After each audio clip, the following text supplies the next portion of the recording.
ప్రియులారా, బాగున్నారా? దేవుని వాక్యాన్ని క్రమంగా చదువుచున్నారా? ప్రార్థించుచున్నారా? దేవుని మహాకృప ఎంత గొప్పదో ఈ మాట మనకు తెలియచేయుచున్నది.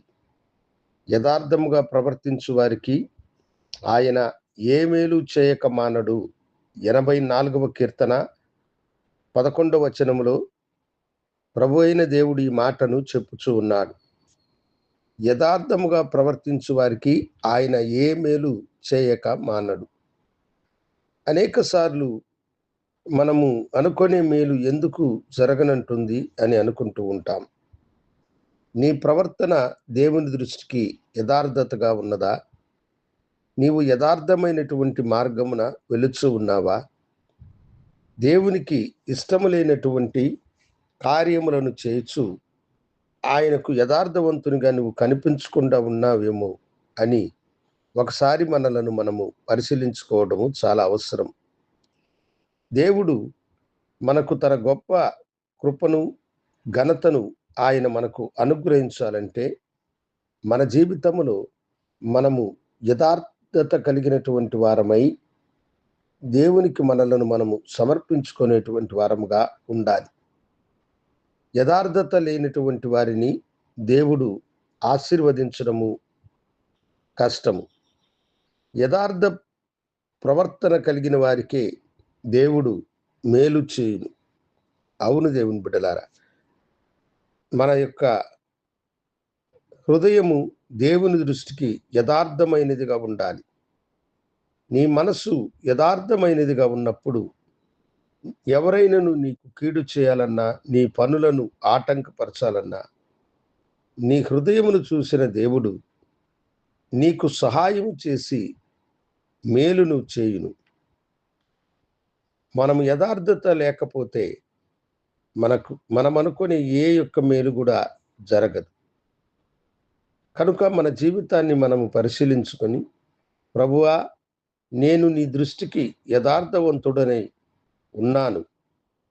నా మనస్సులో ఏదైనా తండ్రి చెడు భావాలు, ఆలోచనలు ఉంటే వాటిని తొలగించుమని ప్రభు సన్నిధిలో మనము సమర్పణతో ఒప్పుకోవాలి.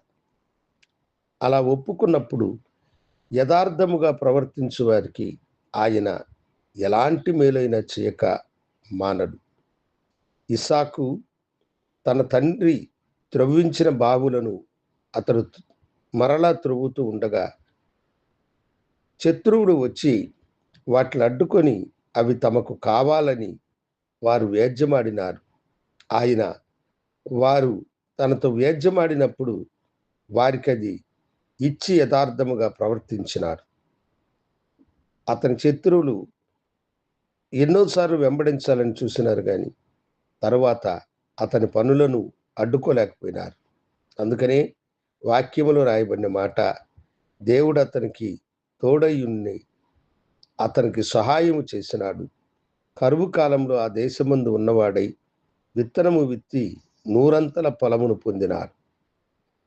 అవును, యథార్థవంతులకు ఆయన మేలు చేయును. నీకు మేలు చేయాలంటే నీవు దేవుని దృష్టికి యథార్థవంతుడిగా ఉండు. దానియేలు రాజు వైపు చూసి, నేను నా దేవుని దృష్టికి యథార్థవంతుగా కనిపించినాను అని అన్నాడు. సింహాల బోనులో నుండి దేవుడు ఆయన్ని తప్పించినాడు. ప్రార్థించుకుందాం. మీలో ఏదైనా దేవునికి అయిష్టమైనది ఉంటే సమర్పించుకోండి. నాతో కూడా ప్రార్థనలో ఏకీభవించండి. గనుడా, యథార్థ ప్రవర్తన కలిగిన వారికి ఏ మేలు కొదువైండదని చెప్పితే నీ బిడ్డలు తమ హృదయమును మీ వైపు చూపుచూ ఉన్నారు. వారు అడిగే మేలును వారికి అనుగ్రహించి ఆశీర్వదించమని యేసు నామమున అడిగి వేడుకొనుచున్నాను తండ్రి. ఆమేన్. శుభోదయం.